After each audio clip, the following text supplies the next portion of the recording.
Silas will stand. I remain standing.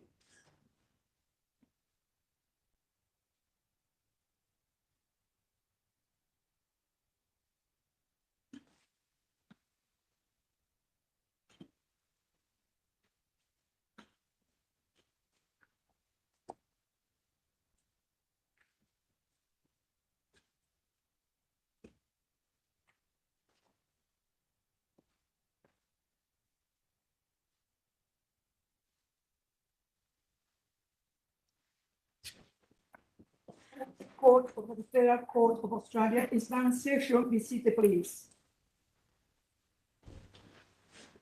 Please call the farewell. Farewell of the Honourable Justice Rary. A warm welcome to you all. We are on Gadigal country. On behalf of the judges, registrars and staff of the Federal Court, I offer our respect to all Gadigal people and their elders and to the people of the wider Eora Nation, especially the elders of that nation. On this day of mixed emotions, especially for Justice Raries, it is terrific to see such a turnout for this farewell. I acknowledge the many distinguished guests who are here today, including serving and former justices. Your collective presence is a testament to the affection and respect of the wider profession for Justice Raries. Joining us for this ceremony are members of Justice Raries' family and friends and invited colleagues. This is an opportunity publicly to recognise the tremendous service shown by Justice Raries over almost 18 years. Justice Raries, since your appointment in February 2006, you have worked across the jurisdictions of this court with energy and dedication. You have also served on the ACT Supreme Court and on the Supreme Court of Norfolk Island. You've held many positions of responsibility within the court as a coordinating judge in various practice areas and on many of the court's committees. You are always willing to help if asked, and we are all grateful for your willingness to contribute to the work of the court. Externally, you have been a prolific speaker, writer and contributor on behalf of the court. You served on many national bodies, such as the Consultative Council of Australian Law Reporting, and you were the president of the Australasian Institute of Judicial Administration from 2019 to 2021. We are grateful for your work, especially in the area of Admiralty and Maritime Law, including a very recent visit to Papua New Guinea, which I know from my own visit there shortly afterwards was still being talked about amongst the local judges and members of the profession as a highlight of their year. Others will no doubt mention many of your prominent and noteworthy decisions. Your decision in Ashby and the Commonwealth in 2012 concerning Mr Ashby's claims of sexual harassment when he was a political advisor to the Speaker of the House was conducted before the court's YouTube channel was up and running, perhaps just as well. Your trial decision in the hard-fought native title claim by the Yindjibarndi people in the Pilbara in Western Australia was a decision which developed the law about when native title claimants might be found to have exclusive possession of land. And more recently, I mentioned your misfeasance in public office decision in Brett Cattle Company, where you began your reasons with the line, Otto van Bismarck is often credited with coining the aphorism, laws are like sausages, it is better not to see them being made. However, this celebration of your particular perspective on and contribution to the law would be incomplete without reference to the Magna Carta. Your success in the Queen and McConnell in the New South Wales District Court in 1985 as a junior barrister, where you invoked the Magna Carta in arguments that persuaded the court to acquit your client and discharge him on the basis of delay in bringing the matter to trial, set the scene for your regular return to that fundamental document throughout your career as a judge. Justice Raries, the fondness and respect of your former and present colleagues on this court for you has been expressed to me repeatedly over the last few months as your retirement has approached. We will miss you, and the Sydney Registry will not be the same without you. I now call on Mr Blunn for the Australian Government Solicitor representing the Attorney-General for the Commonwealth.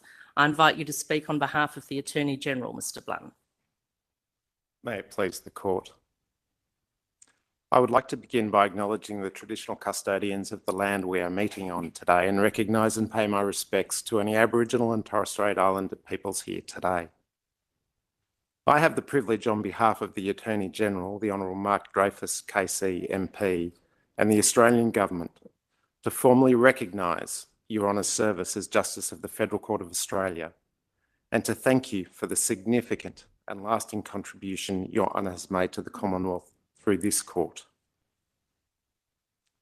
As the Chief Justice observed, Your Honour retires after 18 years of dedicated service.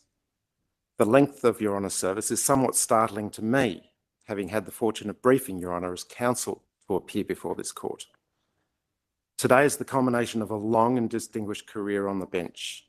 You have devoted yourself to the improvement of our justice system, the law and the legal profession, both within Australia and our region. That so many of your colleagues in the judiciary and legal profession are here today is a testament to the high regard in which you are held.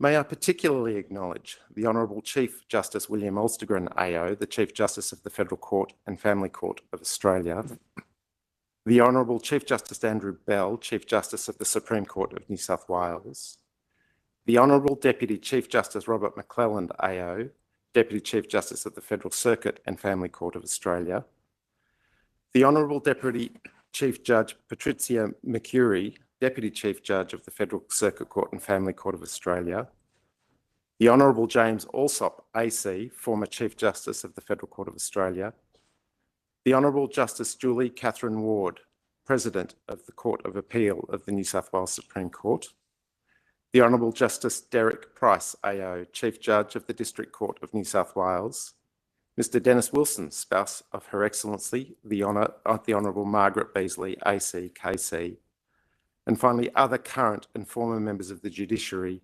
members of the legal profession and distinguished guests. Perhaps most importantly, can I also acknowledge the presence of Your Honour's family, who proudly share this occasion with you, in particular your wife Rolene, your sister Jackie, your son Quinton, your daughter-in-law Scarlett, and your granddaughter Otalie, and other members of your family. Indeed. I'm told that before Your Honour finished school, you had set your sights on becoming a solicitor, a barrister and a judge. Job done. Speaking today offers me an opportunity to talk of Your Honour's many achievements. After graduating from the University of Sydney with a Bachelor of Arts and a Bachelor of Laws, Your Honour worked as a solicitor at Dudley Westgarth & Co for 2 years. In 1980, Your Honour was called to the New South Wales Bar. In 1993, Your Honour took silk.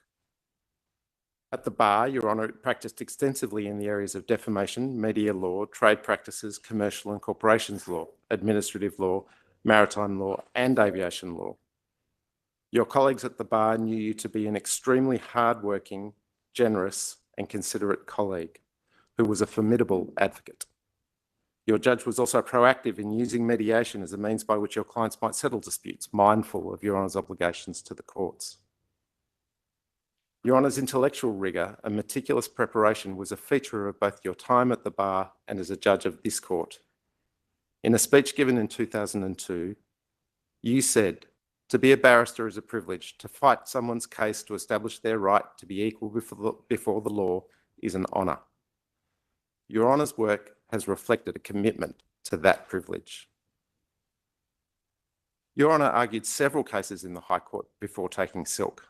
One such case, Tanning Research Laboratories and O'Brien, still stands as a leading authority on the enforcement of international arbitration awards in Australian domestic law.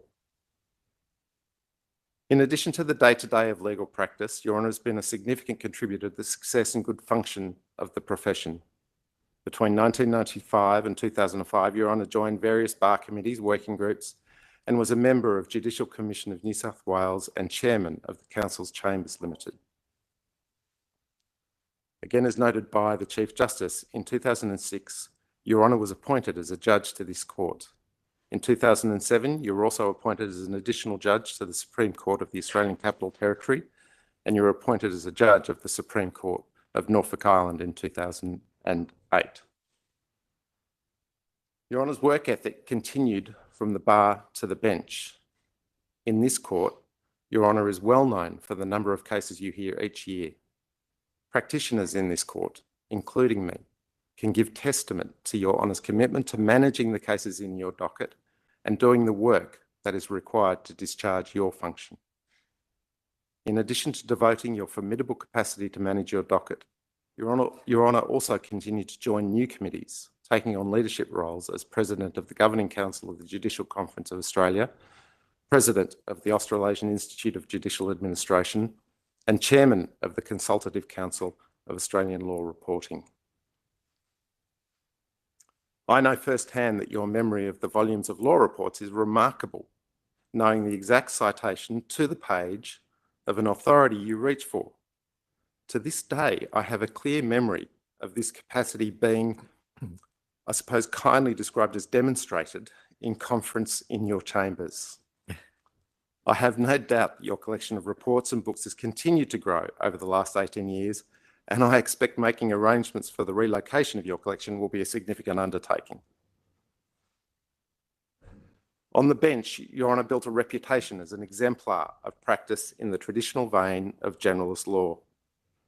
However, Your Honour continues to be recognised, again as noted by the Chief Justice, as a leading specialist in maritime and admiralty law.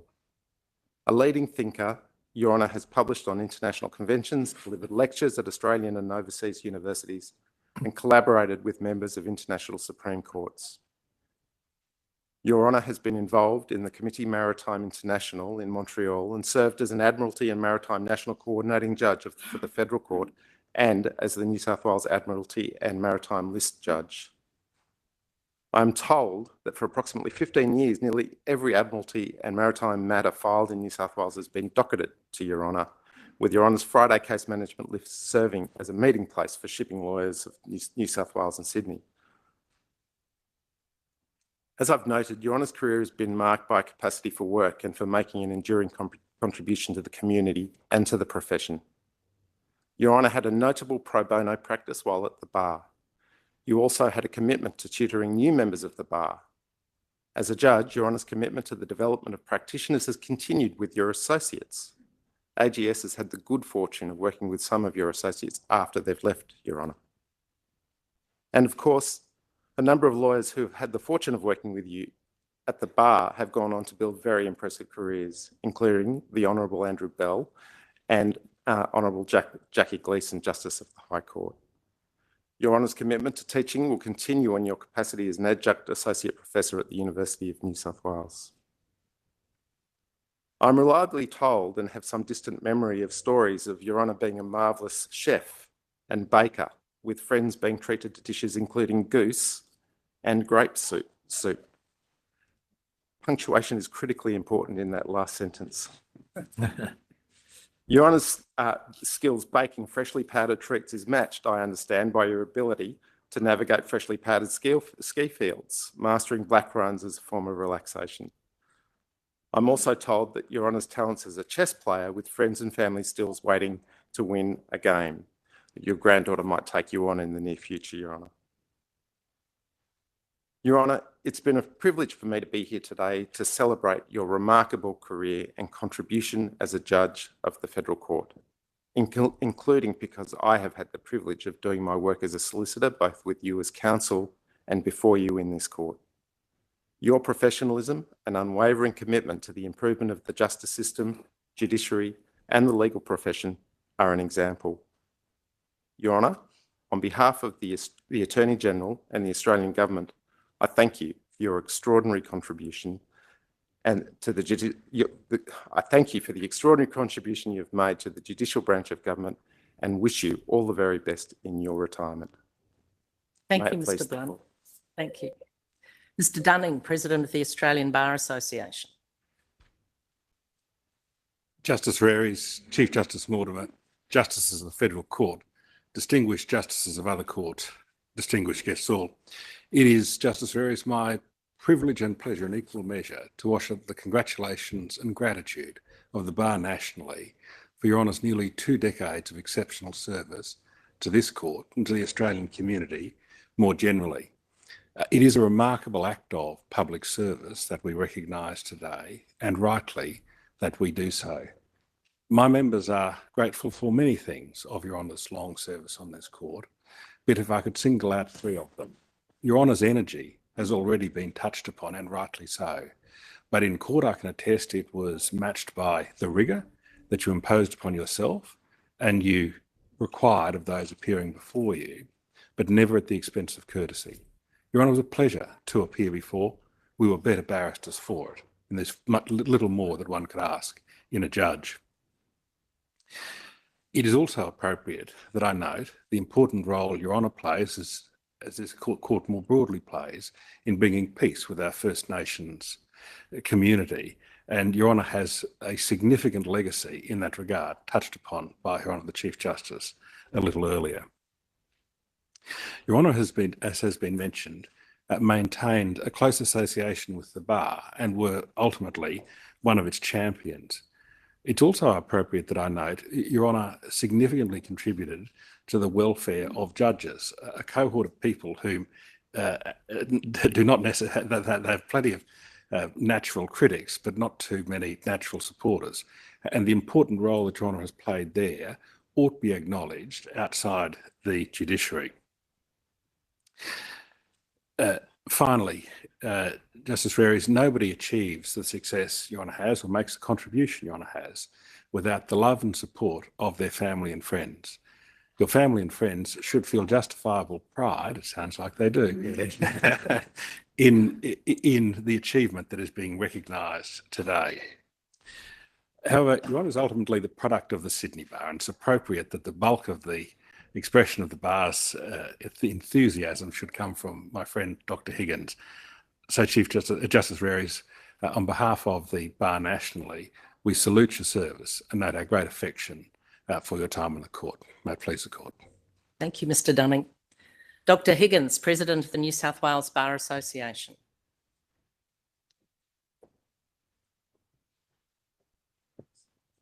May it please the court. I acknowledge the Gadigal people of the Eora Nation, the traditional owners of the land on which we meet. I pay my respects to their elders past and present. I extend that respect to First Nations people present today.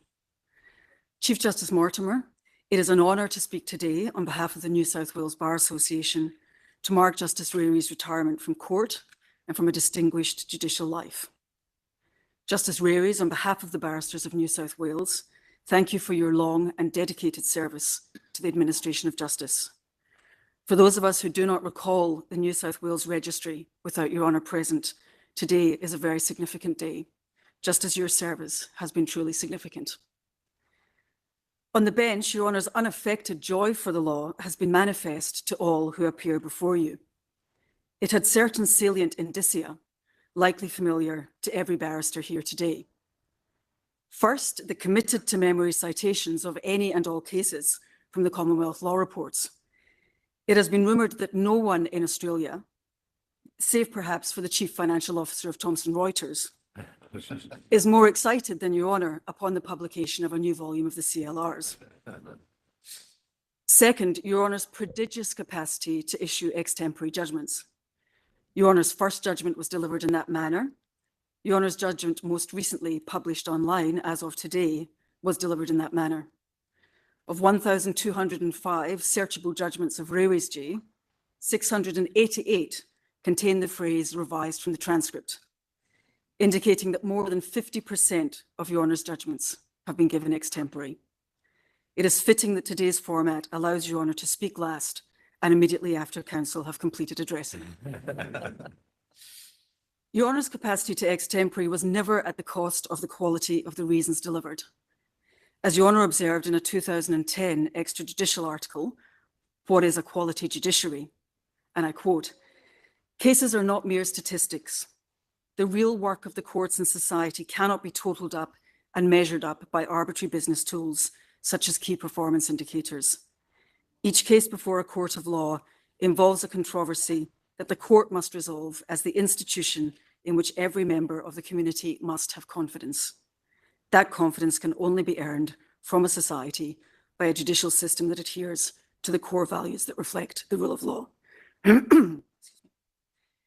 Your Honour was able to extempore as frequently as you did because you had done the work beforehand, closely grasped the issues, and felt able to determine the matter expeditiously while wholly judicially. That brings us neatly to the third indicium, which is the rigours of O'Reilly's case management conference. An attentive barrister appearing at such an event immediately checked to see what authorities were lined up on the bench, to prefigure the issues that Your Honours had identified and the questions that might be asked. Counsel at such a hearing was well advised to be ready to identify all of the issues in dispute, a sensible procedural timetable to bring those issues to a timely hearing, any infelicities in the pleadings and how they might immediately be ameliorated, and an informed anticipation of the evidence to be filed in the case. They were also advised to be sufficiently well slept to be able to call upon all of their native intelligence and all of their legal learning as quickly as was likely to be demanded. Fourth, Your Honour's great care and consideration for self-represented litigants. That care was the product of an understanding that such litigants may have a limited ability to identify legal issues or navigate procedural interstices. On such occasions, Your Honour always patiently managed the courtroom to avoid any disadvantage to the self-represented litigant while remaining at all times neutral. That did not mean, however, that Your Honour would suffer interruptions. And so in one Admiralty matter, in which a self-represented vessel owner repeatedly spoke out of turn, Your Honour politely reminded him that while he was the captain of his vessel, you were the captain of the courtroom. The seas were calm thereafter. Fifth, the sub-zero temperatures in Your Honour's courtroom 19E. This perhaps was directed at keeping everyone in court alert. However, it is quite possible that Your Honour leaves the bench today looking quite as well as you do, because you've been partially cryogenically frozen for the past 17 years. These judicial call signs, of course, speak only to part of Your Honour's career. As a silk, Your Honour's broad interest in the law enabled you to shape a general practice in handling matters involving defamation, corporate regulation, insolvency, general commercial disputes, in addition to Your Honour's specialities in Admiralty and Maritime. Juniors came to know Your Honour's meticulous attention to detail and your practice of minutely editing drafts in the writing and rewriting of submissions. As a tutor, Your Honour was generous and inclusive, assisting readers by recommending them to instructing solicitors and ensuring that they received substantive briefs. As senior counsel leading juniors, Your Honour was a model of the importance of listening both in long client conferences and while witnesses gave evidence. Together with your capacity for taking verbatim notes, those abilities served Your Honour well in cross-examination. And those skills in turn allowed Your Honour to handle a vast range of matters on the bench, from the ticks and crosses of referendum voting slips to Peter Slipper to the Inji native title proceedings. While in judicial office, Your Honour has shown great care for your associates. This is evident in the large group with whom you stay in touch by hosting home-cooked dinners for associates and their partners. These are 4-course meals for roughly 40 guests, prepared by Your Honour from scratch and infused with culinary skills learned in cooking courses in France. Your Honour has traditionally declined any help with the catering on the basis that the point of the gathering is personally to serve your associates, to show gratitude for them having done so for Your Honour on the court. As a colleague to your brother and sister judges, Your Honour has always been concerned for the welfare of others and sought in particular to ensure that new judges are well supported by enthusiastically sharing your knowledge of the court's work. A long-time chess aficionado, Your Honour knows well that before one starts a game, one must study the end game above all else. And it is clear that Your Honour has the judicial end game well planned. You leave the bench to various fresh beginnings. your recent marriage to long-term partner Ro, a fresh interest in Hebrew, and a pending monograph on estoppel with your son Quentin all nimbly commence your honours' third act. Justice Rearies, the barristers of New South Wales wish you fulfilment in everything you now choose to do. May it please the court. Thank you, Dr. Higgins. Mr. Murphy, President of the Law Council of Australia.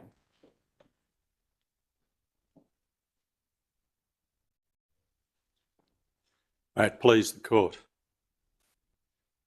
I also respectfully acknowledge that we are meeting on the traditional land of the Gadigal people of the Eora Nation, and I pay my respects to their elders, both past and present, and elders from other communities who are here this morning. I also acknowledge the Honourable Deborah Mortimer, Chief Justice of the Federal Court of Australia, Mr Matthew Blunn, the Australian Government Solicitor, President of the Australian Bar Association, Mr Peter Dunning KC, President of the New South Wales Bar Association, Dr Ruth Higgins SC, and President of the Law Society of New South Wales, Cassandra Banks. All judicial officers, dignitaries, family, friends, and most of all, Your Honour.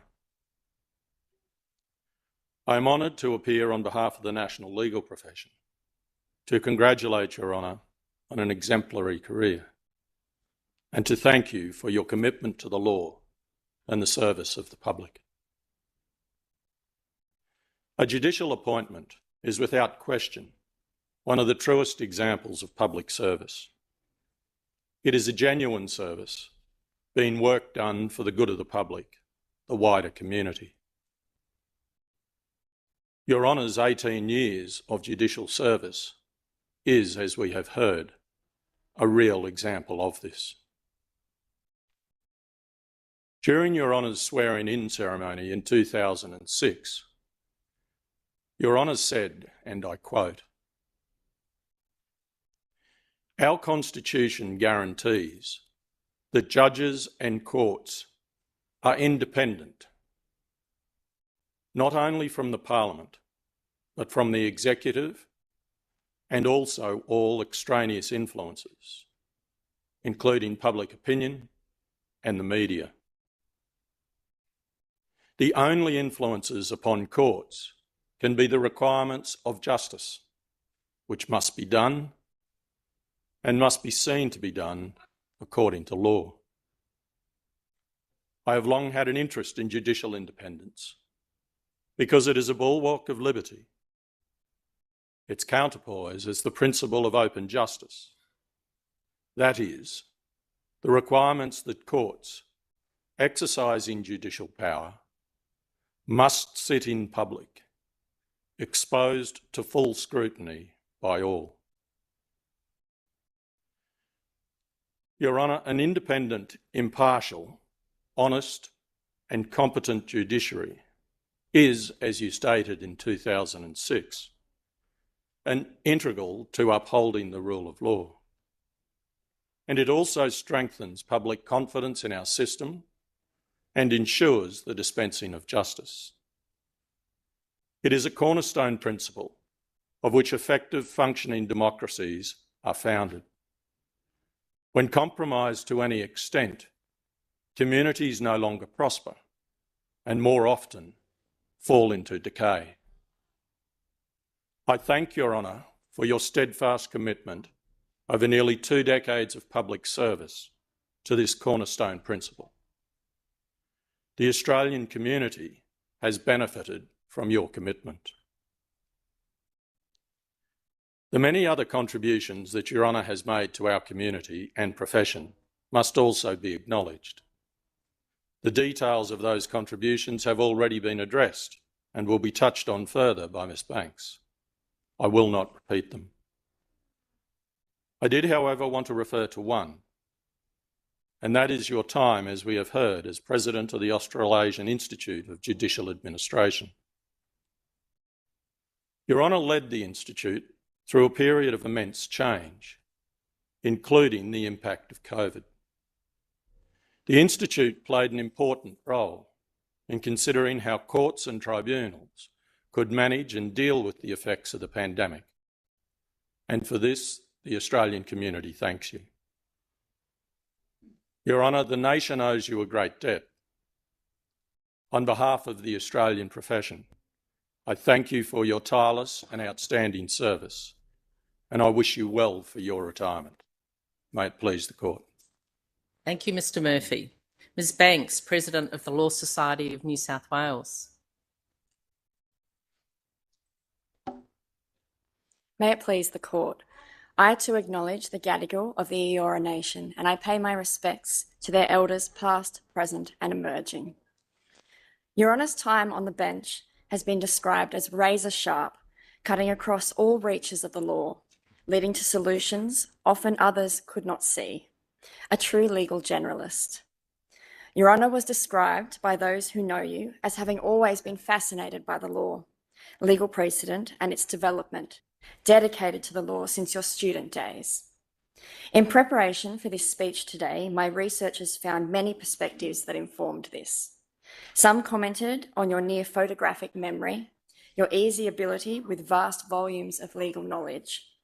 Your Honour has been known to stand up, pick a book off the shelf and start reading aloud the exact paragraph Your Honour wanted to refer to, an ability to describe succinctly by one barrister as formidable. Others went back further and spoke about how Your Honour respectfully maintained the cab rank rule in your practice as a barrister while undertaking much pro bono work.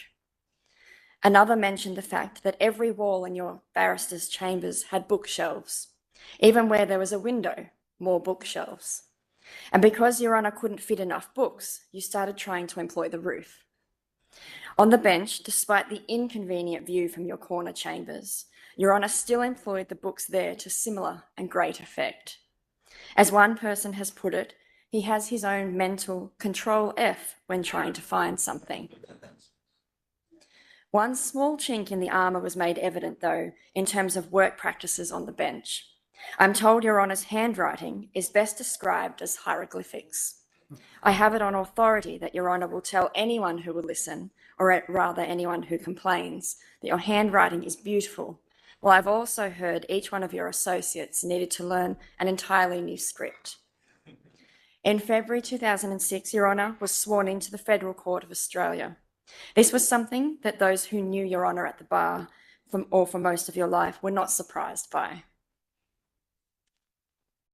As a judge, Your Honour has been described as active, engaging with everyone in court, whether they were going to win or lose, and yet remaining, as one person put it, an absolute gentleman. Your Honour has been exacting of the standards of the conduct expected in court, reflecting its public importance and your own impeccable approach as a barrister.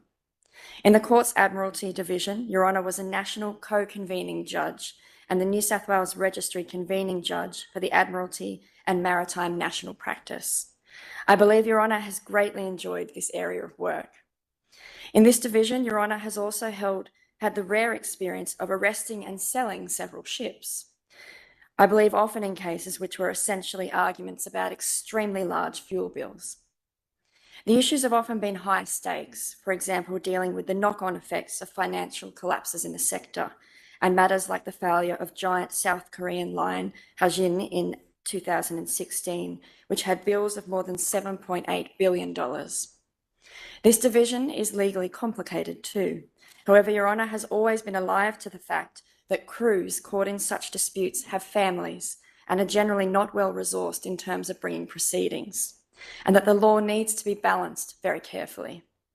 One matter that deserves special mention today in this area is a conference held a few weeks ago in Brisbane. There, in a simulator of a ship's bridge, Your Honour was put in charge of a tugboat, tasked with bringing a couple of ships into port. Showing your expertise in the law of maritime and admiralty, Your Honour ran the simulated tugboat aground and rammed a couple of bulk carriers. One close to Your Honour and to the incident described this as a great maritime lawyer and judge and a poor, poor helmsman. On a similar note, someone else said, and I quote, "He's not a person you would describe as naturally coordinated." In the same breath, they softened, noting Your Honour has always remained fit, used to run huge distances, loves skiing, and since running was forced off the table due to injury, found Taekwondo. Because, of course, if injury is your problem, combat is your solution. But perhaps Taekwondo's tenets of courtesy, modesty, integrity, perseverance, and self-control resembled that of the judiciary. And by all accounts, Your Honour has taken to it extremely well, earning a black belt. The flip side, of course, is that when Your Honour started out, your then 14-year-old son Quinton outranked you.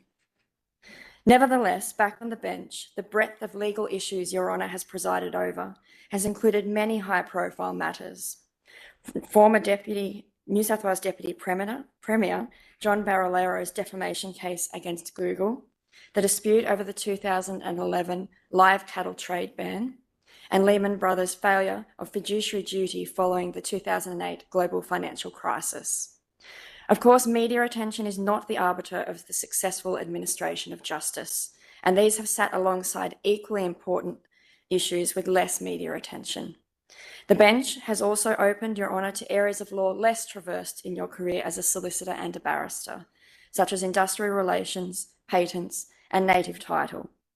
One uplifting example of the latter is the recognition of the Bundjalung people's native title on the New South Wales North Coast. Your Honour has described how having parents who were refugees from Nazi Germany and family lost in the Holocaust helped inform your commitment to the rule of law, to make sure that the law is never used to oppress people. A principle which has been threaded through your considered application of the law. And alongside this has been a strong desire to serve and to give back to the community.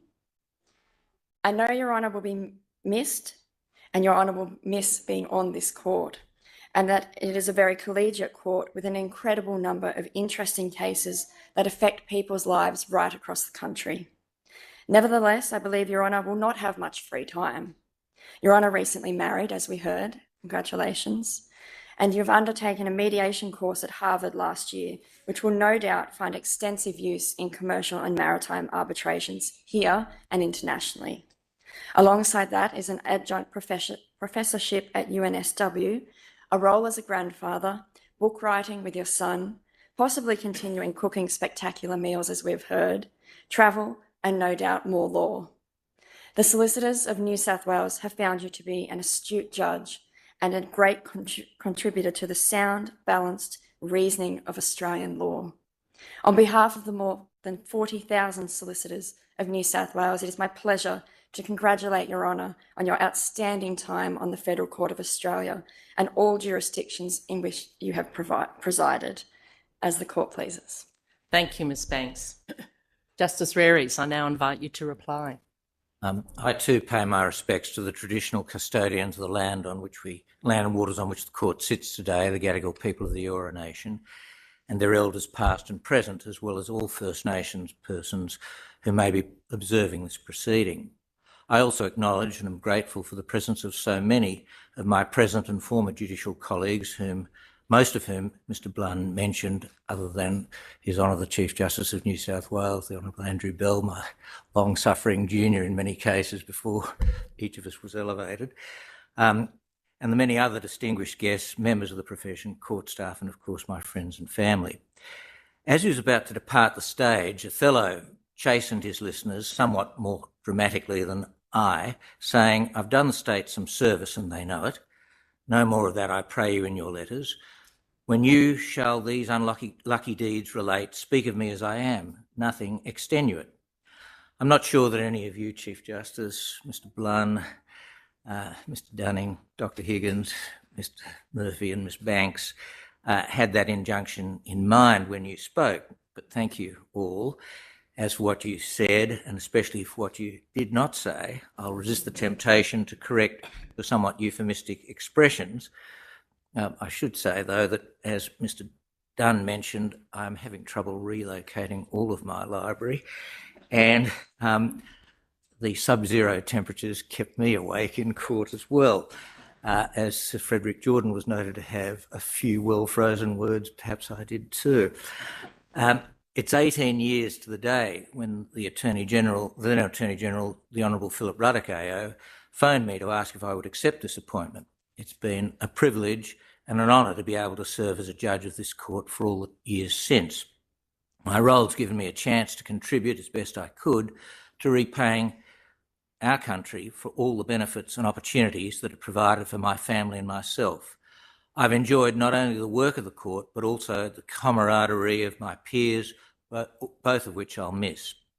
My parents arrived, as Ms. Banks said, in England in the 1930s as refugees from Nazi Germany.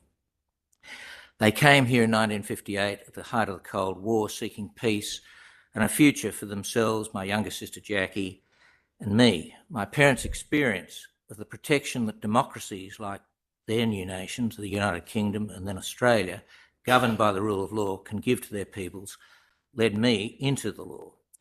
As I grew up, I saw and valued the role that the courts play in upholding the rule of law and our way of life.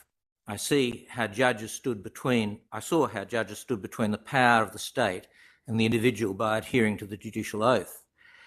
That inspired me to study law and be called to the bar. My experiences as counsel, sometimes quixotic, reinforced that value in me. On taking my appointment, I also swore the traditional judicial oath that judges before me had taken for centuries. I hoped that I would adhere to that oath and have tried to do so for the ensuing years.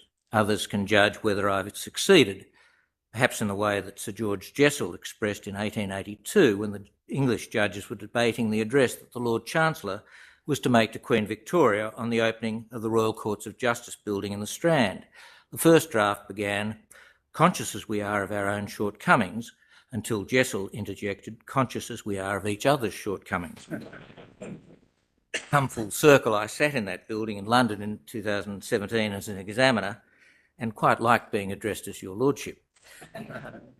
As President of the Judicial Conference of Australia, now called the Australian Judicial Officers Association, the representative body of the whole Australian judiciary, I saw firsthand that each judicial officer of our nation's polities is very conscious that he or she carries the responsibility to protect and ensure that our society continues to enjoy the freedoms that the rule of law ensures. I was also privileged, as you've heard, to serve ultimately as President of the Australasian Institute of Judicial Administration. About 40 years ago, one of my mentors at and after university, the late Justice John Lockhart AO, induced me to work as its Honorary Assistant Secretary. The AIJ has led both research in support of issues affecting the work of the courts, tribunals and judicial administration, as well as being at the forefront of judicial education both here and internationally. Commonwealth Parliament justifiably sees the AIJA as a body to which to entrust important research tasks, such as the preparation of national bench books on significant areas of the law, like its one on domestic and family violence, and its current project to prepare a national bench book on Aboriginal and Torres Strait Islander peoples and the legal system. Next May, we're to celebrate the remarkable bicentenary of the two courts that laid the early foundation of our current good fortune, the Supreme Courts of Tasmania and New South Wales. Federal Court is nearly 47 years old. It's now an integral and vital part of the overall Australian judiciary that ensures that we live securely, not only in the knowledge, but also the reality of a free and democratic society governed by the rule of law. We sit, as I have, literally throughout Australia in courtrooms such as this, and when hearing native title cases on country, in tents, community halls, and, dare I say, under palm trees. However, I confess I've never had the chance to carry the court's silver or mace onto a ship, as happened in centuries past when courts exercised admiralty jurisdiction. It's now here on the bench in front of us. Today is bittersweet for me. I've hung on to the bitter end. I learned of the origin of that expression when hearing a case about a ship's anchor fouling and then breaking the gas pipeline in Port Phillip Bay. The bitter end is the mechanism that connects to the ship to the anchor, the anchor chain to the ship, and enables its release when the ship's in danger and cannot heave the anchor out of the water. At midnight, my constitutional Chapter 3 role will be released from the bitter end. This court's admiralty jurisdiction is recognised internationally as being of a very high standard. This was again conveyed to me last week when I spoke in Dubai at the 22nd Congress of International Maritime Arbitrators. This work is vital to Australia's economy, with over 10% of the world's trade measured by volume sailing into and out of Australia on the ocean. Following my urging in a speech I gave in Beijing in 2012, the Comité Maritime International established a working group to prepare a draft convention to deal with issues of liability and compensation arising as a result of pollution caused by offshore oil and gas leaks from fixed or floating platforms. Such leaks do not respect national or international boundaries. Very significant leaks from blowouts occurred in 2009 in the Gulf of Mexico from the Deepwater Horizon rig, and in 2009-2010 in the Northwest Shelf here from the Montara rig. My friend and colleague Justice Yates recently heard and decided a lengthy class action brought by Indonesian seaweed farmers arising out of the latter. I have two last judicial reform suggestions, or if you will, pipe dreams. I've never had the courage to say judicially, as the curiously named Mr. Justice Wise said in 1864 in the Supreme Court of New South Wales, that a statute is prejudicial to the public interest. However, the Commonwealth's approach to legislative drafting is in urgent need of reconsideration. It has the attributes of a pandemic, expanding the now virtual statute book exponentially so that the proper grasp of what it seeks to regulate is beyond understanding. This can be seen in the socially significant areas of law governing corporations, taxation, competition and consumer protection. The arcane overcomplexity and prolixity of important acts like the over 4,500 pages long Corporations Act in 7 volumes is a blight on our community. It seeks to cover everything that can happen with a corporation, from the everyday to the unimaginable. It offers a smorgasbord of prescriptions that, like Swiss cheese, is full of holes. How can an ordinary shopkeeper, tradesperson or other small business person, or dare I say a judge, navigate and understand such a behemoth? I've wondered whether I bear some responsibility for this situation, having been counsel in Re Wakeham with my then junior, the now Justice Perham. In that case, we persuaded the High Court that the state parliaments could not confer state jurisdiction on this court under the previous, simpler state corporations. This seems to have been an invitation to the Commonwealth to act or over-enact. Legislative overcomplexity is the antithesis of providing access to justice. So too are the fees that no ordinary person can afford, like those currently prescribed for litigation in this court. There cannot be one law for the rich and another for the poor. The whittling away of the availability of legal aid by all governments over years has caused a steep rise in the number of litigants in person, many of whom struggle to identify or articulate their cases. This causes significant increases in the time a case takes and adds to the cost and effort for the other parties and the court in dealing with such proceedings. The Supreme Court of Canada has held that access to justice is denied when a government can impose hearing fees that effectively prevent persons being able to have their private and public law disputes resolved by the courts. To return to Magna Carta, the promise in Chapter 29 was that to no one will we sell, to no one will we deny or defer, that is, delay, justice or right. In my swearing-in speech, I acknowledged the many people who'd helped me in my career, and I'll not, to that time, will not repeat that. I've served on this court under 4 Chief Justices, Michael Black AC, Patrick Keane AC, James Allsop AC, and the one sitting next to me now, together with well over 100 judges. All of them, who are not already, became friends and valued colleagues. I'll miss that collegiality and their daily interactions with them greatly. I've also worked with and received great support from the court's 2 chief executive officers, first Warwick Soden AO and now Sia Lagos. Each has helped in his or her own style to lead and implement the developments that have enabled the court to serve the people of Australia by providing our judges with up-to-date technology, resources, equipment and innovations. Over my term, I've also benefited from the work and the friendship of many of the court's registrars, court officers and registry staff, whose loyalty and dedication to duty has ensured that the court works efficiently and well. My long-suffering executive assistant, Robin Davies, retired in 2008 after toiling so well with me over 18 years. Since then, I've had 2 associates each year. I've been really lucky in working with, in total, 24 fabulous associates, with each of whom I formed a bond and from whom I received tremendous support, assistance and many reality checks. I've had a fortunate life thanks to my family and friends. My late father encouraged me to pursue my dreams. Both my parents would be satisfied that the sacrifices they made to give their children a good education and life in a country that welcomed them, offering opportunity and hope, enabled me to attend university, become a lawyer and ultimately a judge. My remarkable mother, who turned 102 last month, unfortunately cannot be here. Happily, she recently attended my wedding to see me marry my wonderful wife and partner, Ro. My mother still had sufficient wit when we told her we were getting married to ask how many children we were going to have. She's been an inspiration all my life. Ro's delightful and talented son, Trey, gave his mother away, although that act may boomerang on him. Ro tells me she's looking forward to seeing more of me in my retirement and hopes we can enjoy lots of time and life together, and so do I. My son Quinton has been a joy to me. As you've heard, he set me yet another parental task in the immediate future, writing a textbook with him, having already himself written a university text on negotiations, which is how I got talked into this. I'm so happy he met and married Scarlett, who was a non-lawyer before deciding that she needed to study law so as to be able to understand what he and his friends, and possibly me too, were talking about. She became Dux of her year and is now also admitted as a lawyer. They've established the next generation with my beautiful, if not entirely silent today, granddaughter Ottilie, and there is another on the way. You've all done the court and me a great honour by your presence today. Thank you. Thank you, Justice Reres. The court will now adjourn.